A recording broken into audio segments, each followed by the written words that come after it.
It's 4 o'clock on Monday, November 2nd, 2015.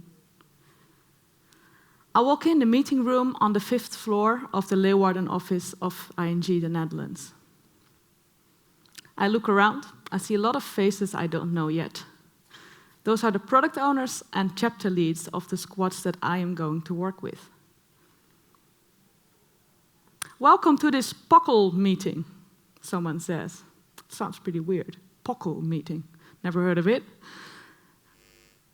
But he continues and says, well, from now on, I guess we can call this a POCLAC meeting, as the AC, Agile Coach, that's you, have just arrived. Welcome. We've been waiting for you for a couple of months already.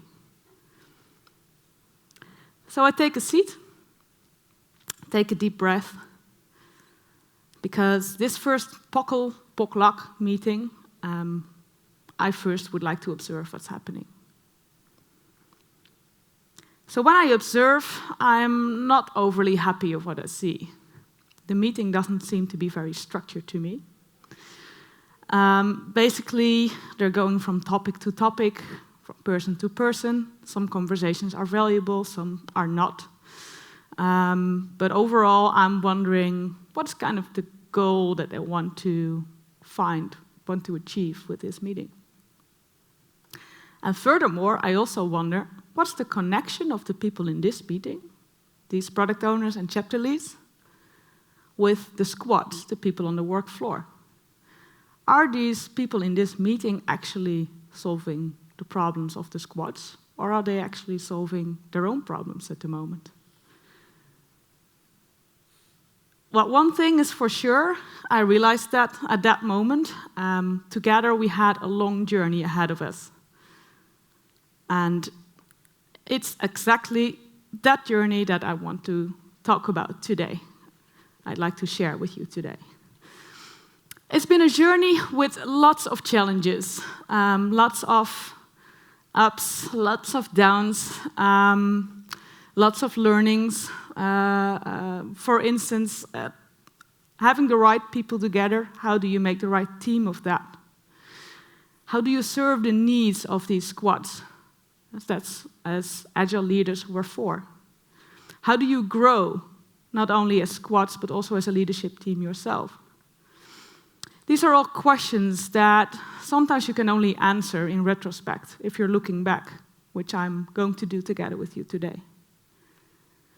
But before I really go into that journey, I think it's important to give a little bit of background, first about myself. So who am I? Well, I'm a travel addict.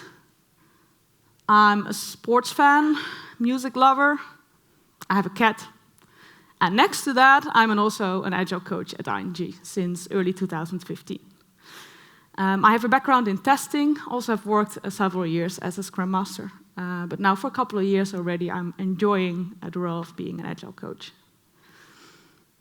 Some more background I'd like to give to you is about the way of working of ING, as I do realize that we use some terms, some names for roles and processes that may not be familiar to you. So in order to show that to you, I'd like to show you a little movie. And I hope it starts. Our world is changing quickly. New technology makes possible tomorrow what we can't even imagine today. And people have become accustomed to this rapid pace of change. As a company, this means that you need to adapt continuously to meet shifting customer demands and embrace new possibilities. More and more of our clients contact us primarily online or via their mobile phones. They expect the same experience whether they contact us over the phone, by chat, or in one of our branches. Until 2015, ING worked according to classical structures and hierarchies.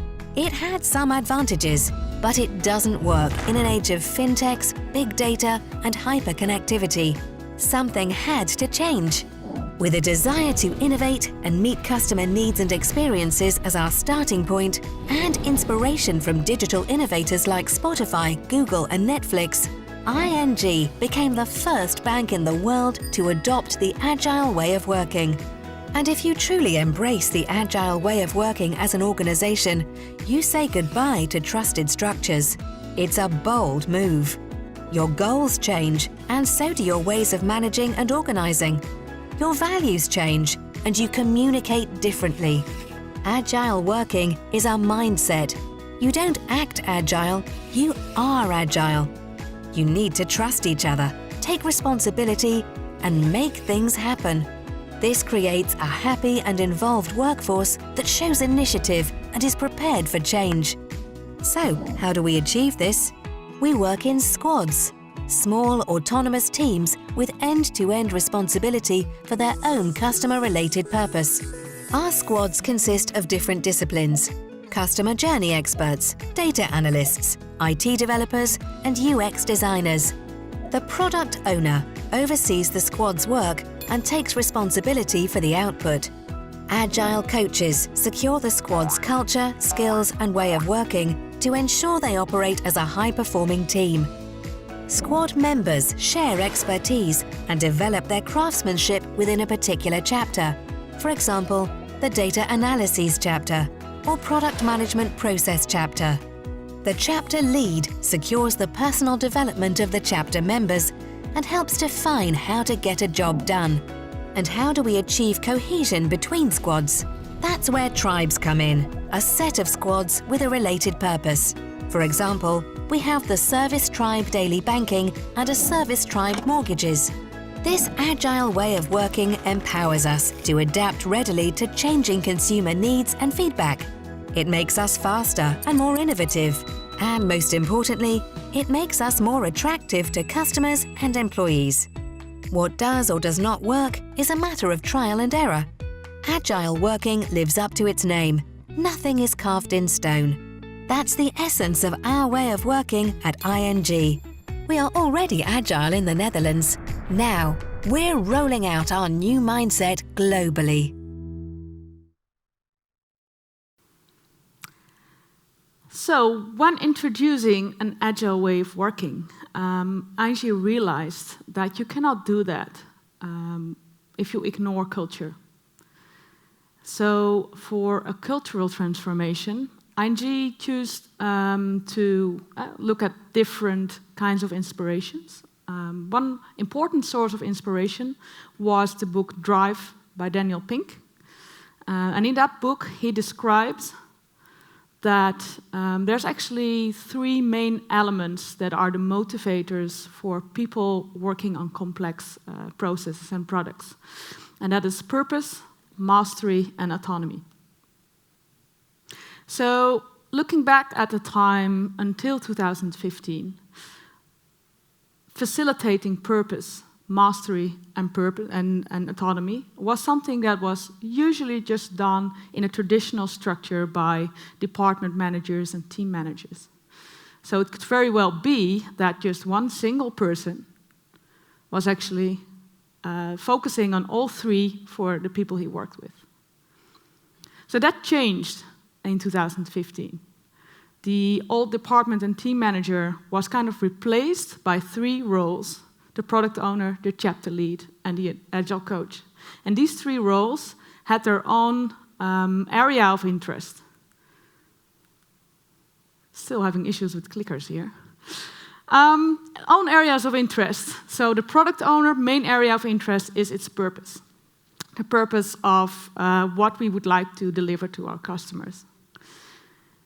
The main area of interest of the chapter lead is the mastery, developing the craftsmanship for the people so that they are actually able to deliver the purpose. And then my role came in, the agile coach, with the main focus on autonomy.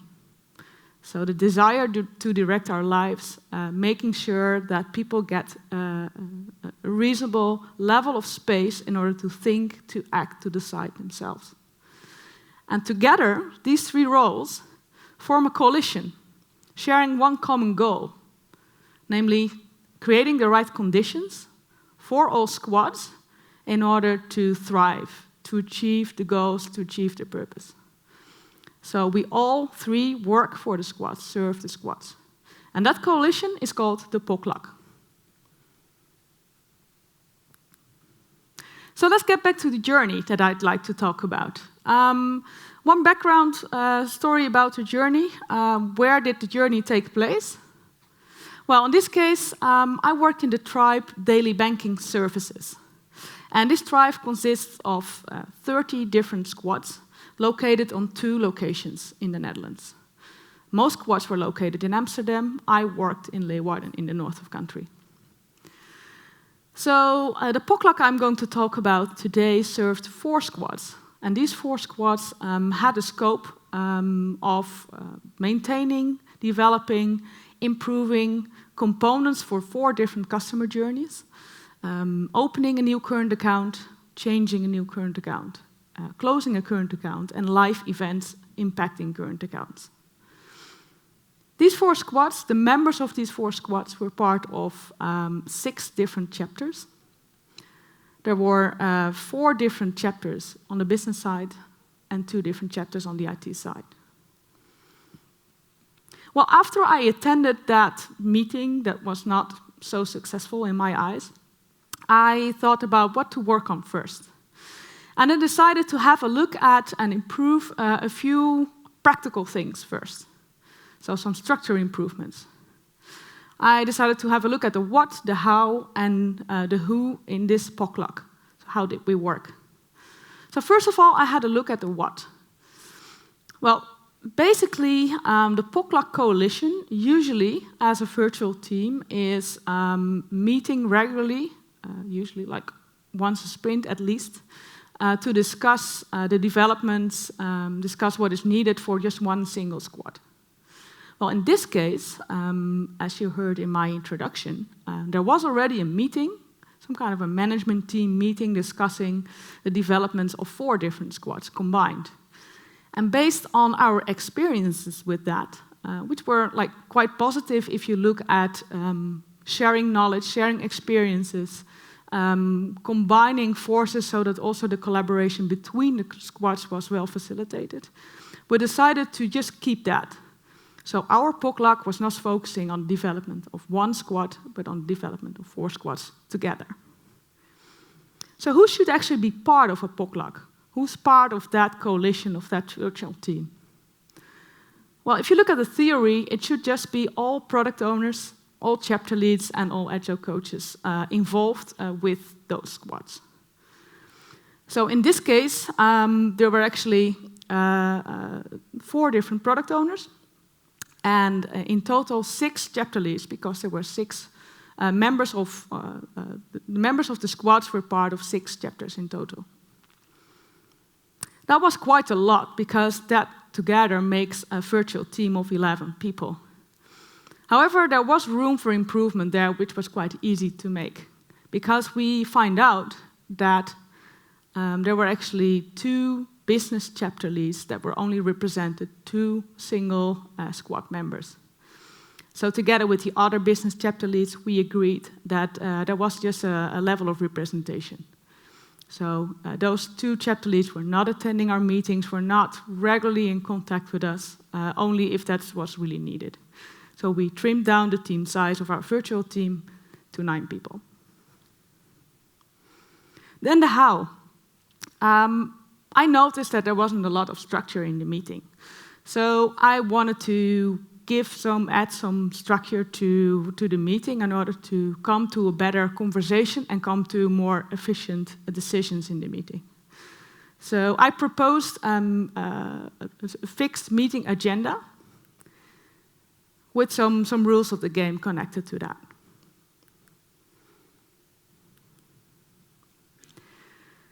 So you see the fixed agenda on screen. Our POCLAC meeting was a meeting that was weekly, 1 hour, and you see here the elements purpose, mastery, and autonomy in this meeting structure. So basically the goal of the meeting was our common goal, so create the optimal conditions for the squads to deliver their purpose, and the purpose is represented by the product owners in the meeting. Because of that, the product owners had a central place in the meeting. Usually the majority of the time of the meeting was spent on asking questions to the product owner to find out what they needed. First set of questions were around the topic of mastery. So usually it were the chapter leads asking those questions. And those questions were about what kind of expertise do you need to deliver your purpose? If you don't have the right expertise in place, how can I help you? What can we do in the development of craftsmanship in order to create a better squad for your purpose? Not only today, but also looking to the future. Then, and that was usually where I came in, asking questions regarding autonomy to the product owner. So do you see any need for coaching? And the need for coaching could just be coming out of retrospective, other ad hoc conversations, could be coming from anywhere. And because I was coaching multiple squads, of course, as an Agile coach, I was not able to observe everything myself. So I also used the meeting to find out what else can I do as a coach here. Next to that, we discussed in the POCLAC meetings explicitly something regarding behavior. And you see the orange code mentioned here. That actually refers to a set of guidelines regarding what kind of behavior would we like to see within ING to commit to the values that are important for us as a company. So the orange code is not something specific for these squads, but it's just generic for everyone in the company. And we wanted to comply to that, obviously, as well in the POCLAC. Tips and tops, always room for that. And there was one important rule for us. We really wanted to value, behaviors of the orange code. And part of that is also that you don't only talk about people, but also talk with people. So we didn't want to create an unsafe atmosphere on the work floor, where people see us sitting inside a room, talking about them, and not sharing with them what is going on. So with this rule, we try to tackle that. And we also try to challenge each other on that. We agreed that actually I, as an Agile coach, would keep an eye on following this structure. We call that chairing the meeting, but it's nothing more than keeping an eye on the structure. So I was not taking any minutes or sending out any information up front or afterwards. It was really looking at the process. So as you notice, the first kind of actions I did with this POCLAC were mainly practical. We didn't really invest in team building so much, in getting to know each other so much. And as a result, the first couple of months, we were a group of people working together, but I don't really see us as a team yet. And what you often see, the process of becoming a team, bonding as a team, is triggered by negative or tough periods of time, tough experiences, which force you to bond as a team. For us, fortunately, it was a rather positive experience that bonded us as a team. A big turning point in our journey as an Agile Leadership Team was a reorganization of the squad composition from component teams to feature teams. When I started this journey, started to become part of the leadership team, not only my squads, but actually all the squads in the tribe where I worked had component-based purposes. And a colleague of mine, another Agile coach, actually started a discussion inspired by the LESS framework about whether or not it should be better to change your component-based purposes to feature-based purposes. And that was actually an interesting discussion. We soon came to the conclusion that it was worth to try out, as a feature-based purpose has brings good preconditions in order to deliver better value for your customer, which is eventually your goal, of course. Looking at the 4 squads that we were serving as a POCLAC, they were already working on components for 4 customer journeys. But until that moment, these squads were actually it was 2 front-end squads, front-end components for these 4 customer journeys combined, and there were 2 squads working on middleware components. So we decided, well, let's give this a try. Let's see if we can just keep these customer journeys, but then just form 1 squad per customer journey instead of 4 squads building components for all 4. It was a rather successful process, the initial reorganization of the squads. And there's actually 3 success factors that are worth mentioning that I think helped there.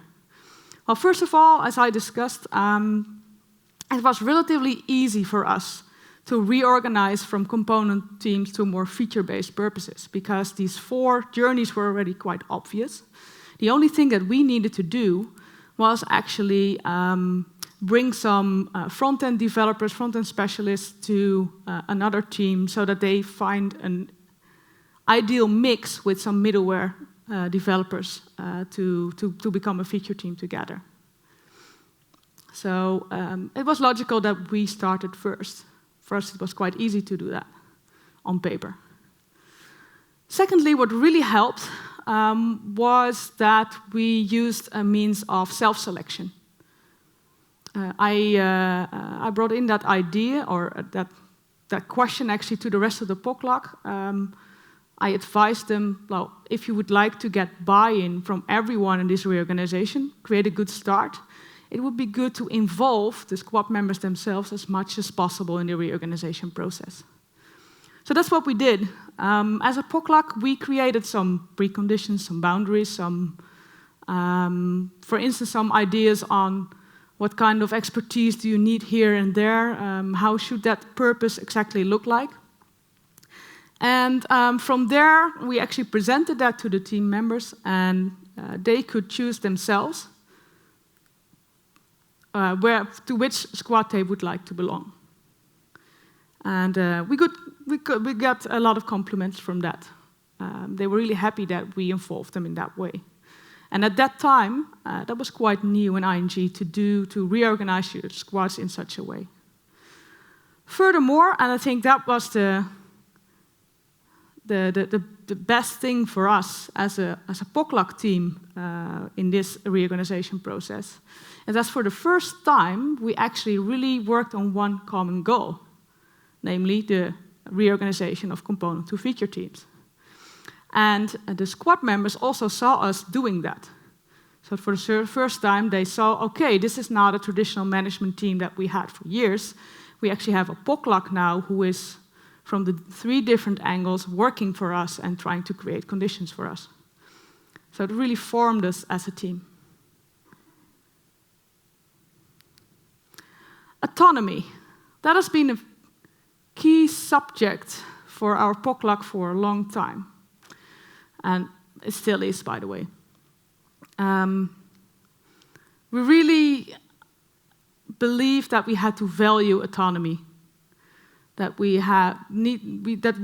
were in the position also as a virtual leadership team to improve the perception of autonomy on the floor. But at the same time, we also had to learn there, as it is so tempting to, when a problem from the team is being brought in or is observed by us, to help them by giving them a solution. While we actually had to learn to help the squads to find a solution themselves.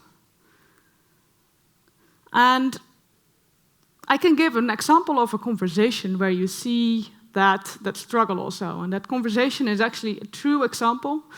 In my preparation for this talk, I had to read back in all my notes that I took in the past 2 years, so I just really copied this conversation from what I noted down in my notebook.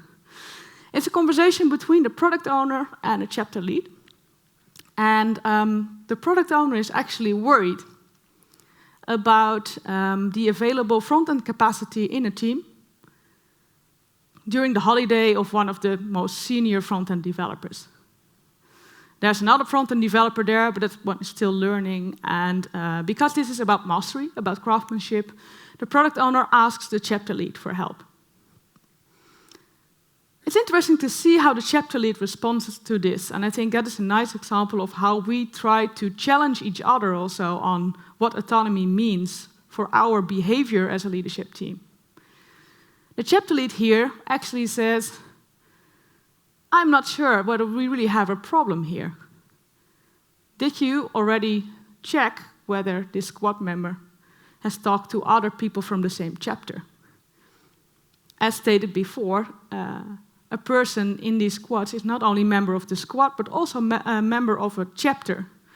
So these are people the person can contact if he needs help regarding their mastery, their craftsmanship. And actually, the chapter lead here refers back to that. So please advise this squad member to contact other chapter members to support if needed, just to be a backup. And basically that's what we've done. And in this specific case, that turned out to be working well. So there was no explicit replacement needed in the squad during that holiday. There was no action needed from the chapter lead. It turned out that that more junior developer was really helped sufficiently by just some little backup of some chapter members later on.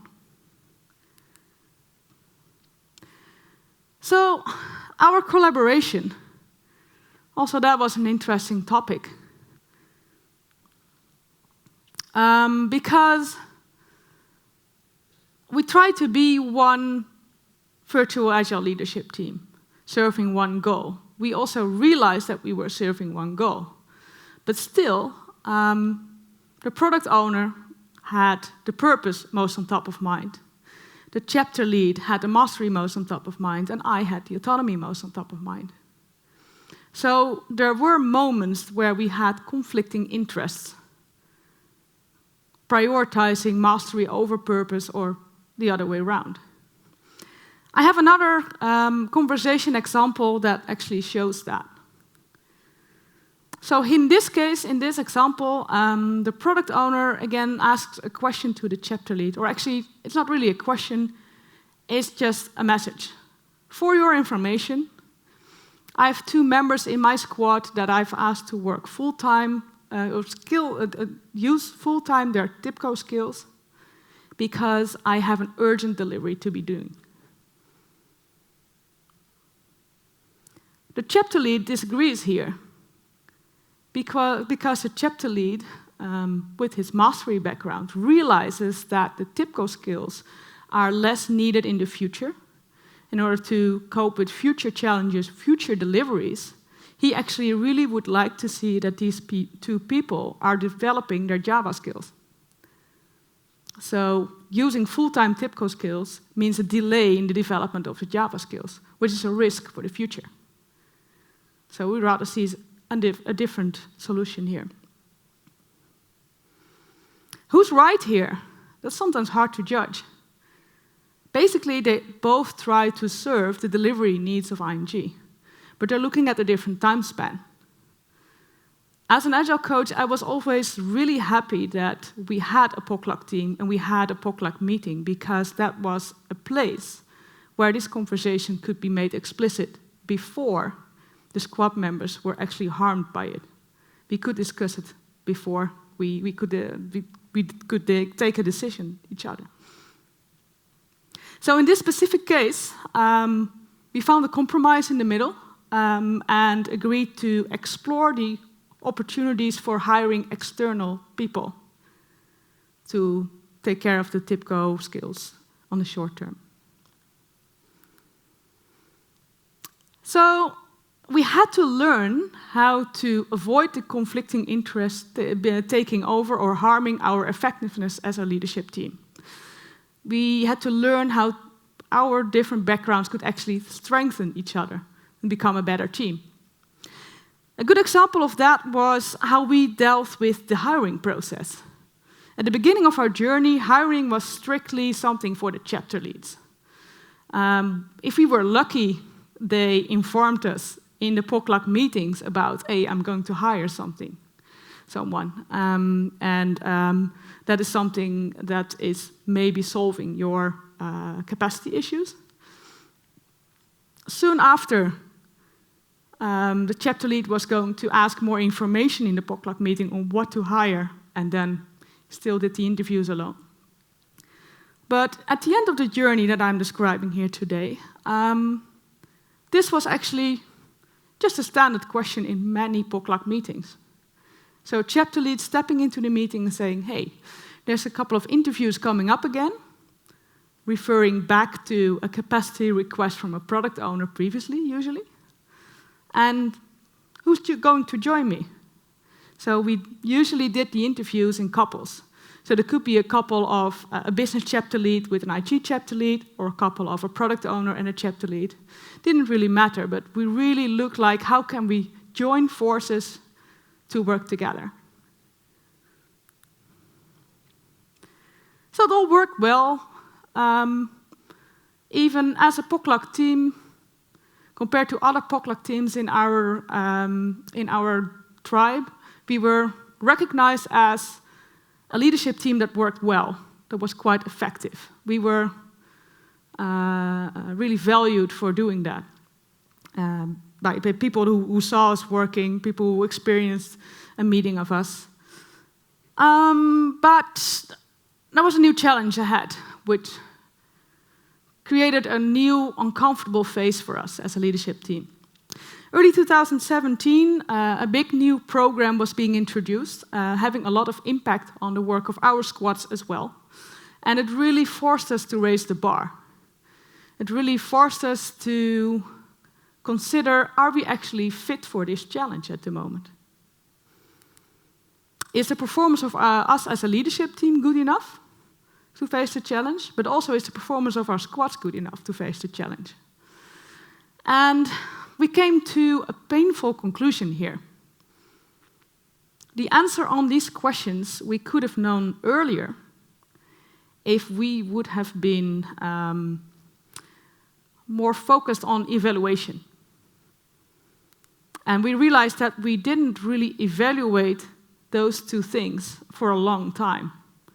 Of course, we had our meetings, but in these meetings, we mainly talked about all kinds of operational things. But really waiting, taking a step back, sit back, and really look at what's going on at the moment. Are we doing good enough? We forgot to do that for a very long time. And now it was about time to do that, because there was a new challenge ahead. So first of all, we want to inspect and adapt the squad performance. And we had an extra trigger also to do that, because for this big new program that was coming in, we got the opportunity to add some people to the current squads, so the capacity could be increased. So we had to also consider, where should that capacity exactly brought in? Where is it needed the most? So we combined that with an overall performance evaluation of the squads. And as we really want to value the autonomy of the squads, I propose to do that in a very thorough process, to really think about that, how to do that together. First step that we take was actually that we as a POCLAC team, we sat together and we assessed the purpose, the mastery, and the autonomy aspects of the squads together. I say assessed, that doesn't mean that we took decisions right away. We only collected our shared feedback. We collected our thoughts and ideas. And what we have collected, we actually want to bring in to a session with all squad members together. So we presented the results, but also the process that we followed in our own meeting with the rest of the squad members, and gave them the opportunity to give feedback and respond to it. And then the next step was actually to use the feedback of the squad members, the ideas of the squad members, with our own ideas, and take a decision on how to optimize the squad composition. All sounded nice, but this process actually revealed something interesting. We were quite disappointed of the number of ideas, the feedback that we got from the squad members during our session with them. It was quite limited. And when we asked them why they hesitated to give us feedback and input, we were actually highly criticized. The most important part of the feedback that I still remember today is that people told us, why are you not doing another round of self-selection with us? So we didn't realize it, but all our activities to stimulate the autonomy on the work floor was actually successful, as the people in the squads were expecting from us to value their autonomy, and they had very specific expectations on how to do that, which was a dramatic change compared to early 2015 when I started. So basically, we had to learn how to help the squads to find solutions themselves. Now they actually expected us that they get the opportunity to find a solution themselves. And we forgot to stay aligned with that. So basically, in this case, it took quite a lot of effort for us to explain why we did the things we did, and to keep going and make a good start with the new squad composition. Eventually, we made it, but it was quite a rough process for us. Next to that, of course, we also had to inspect and adapt our own performance. And the different autonomy expectations came in here as well. When we started, we were really perceived as a traditional management team. There was hardly any connection with the squads, mainly solving your own problems. Squads were not really openly giving feedback to us also, not openly talking about us. Later on in the journey, they started doing that. So at every moment, they got the feeling that we didn't share openly enough things with them. They immediately referred back to, look, it's still a traditional management team. Very frustrating for us, as we felt like we do a lot of effort, put a lot of effort to change, to talk to you, to be open to you, but still we didn't really manage to improve that. There were some examples of improvements that did work, though. For instance, later on, we were much more flexible in the representation in the meeting. If, for instance, a product owner or a chapter lead was absent for holiday, sickness, etc. It was then totally okay that just a random other squad member could jump in and just represent the squad, that chapter lead of product owner. And as soon as people did that, we found out that they've much better understood what the POCLAC was like. And there was less negative feedback for us. But still, and I can imagine that you're now waiting, so what did you do to solve the problem? We'd never really solved that problem. Of course, we made steps to improve, but if you have any other ideas, please share them with me afterwards. So last but not least, we also inspected and adapted the POCLAC meeting structure.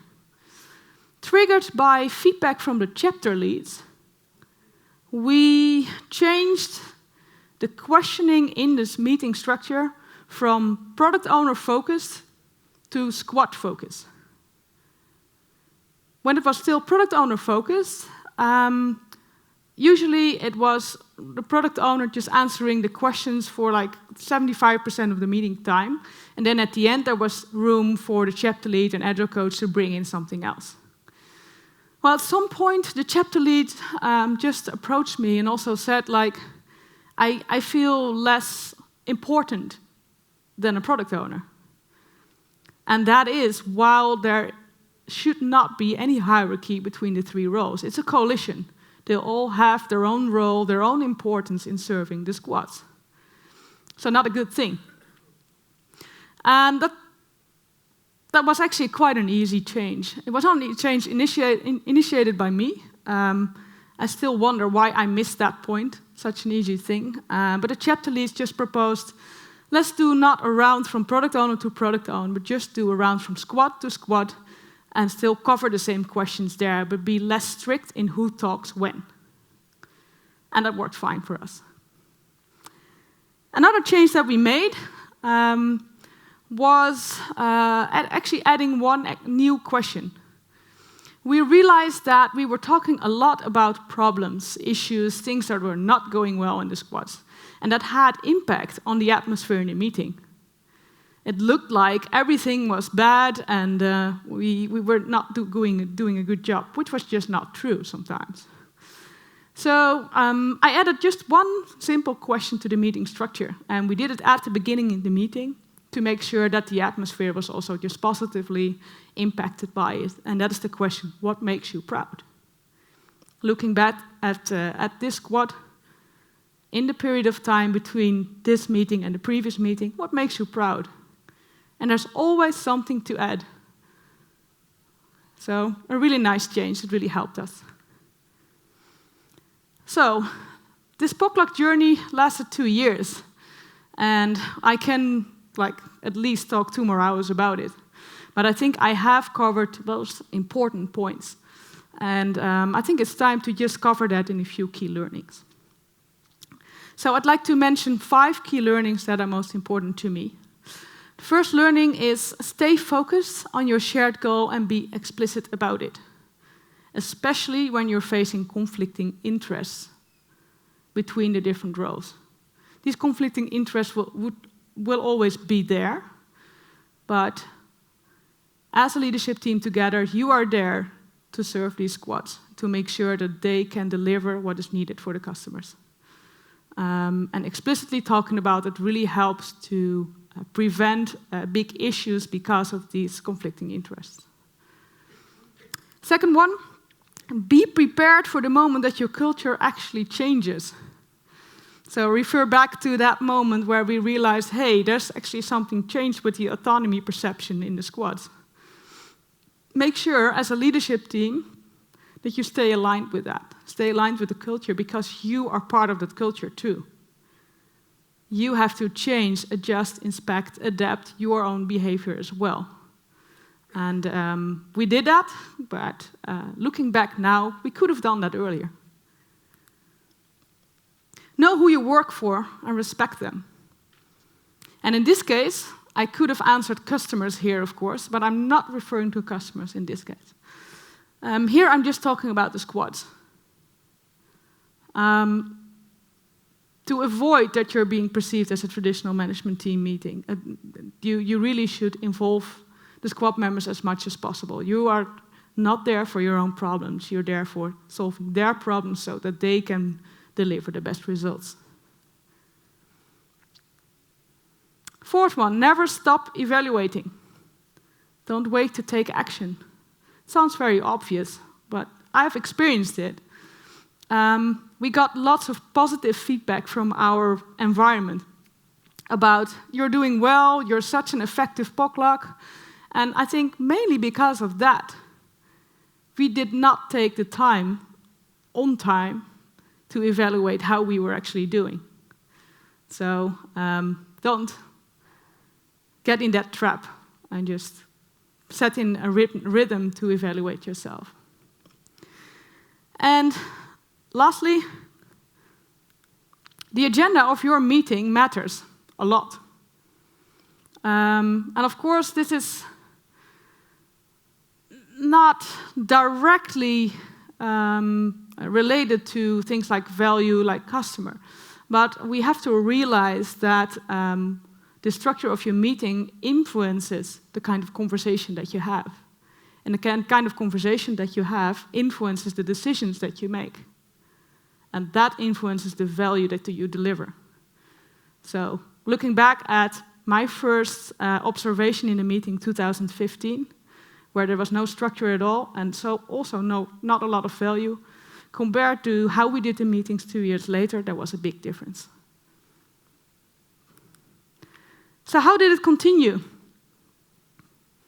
Did this journey stop? Well, yes and no. I left the department by the end of 2017. So from that moment onwards, I was not part of this POCLAC anymore. I just left to another department. But I was replaced, and the rest of the POCLAC, of course, continued their journey. So they still exist and still work together.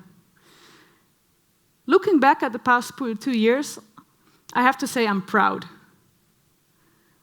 I'm proud of the progress that we have made, but I'm actually most proud on the learnings that we've gathered. Because it's these learnings that are forming the foundation of the continuous growth of this POCLAC in the next 2 years. And I trust that this growth will continue also without me. Thank you.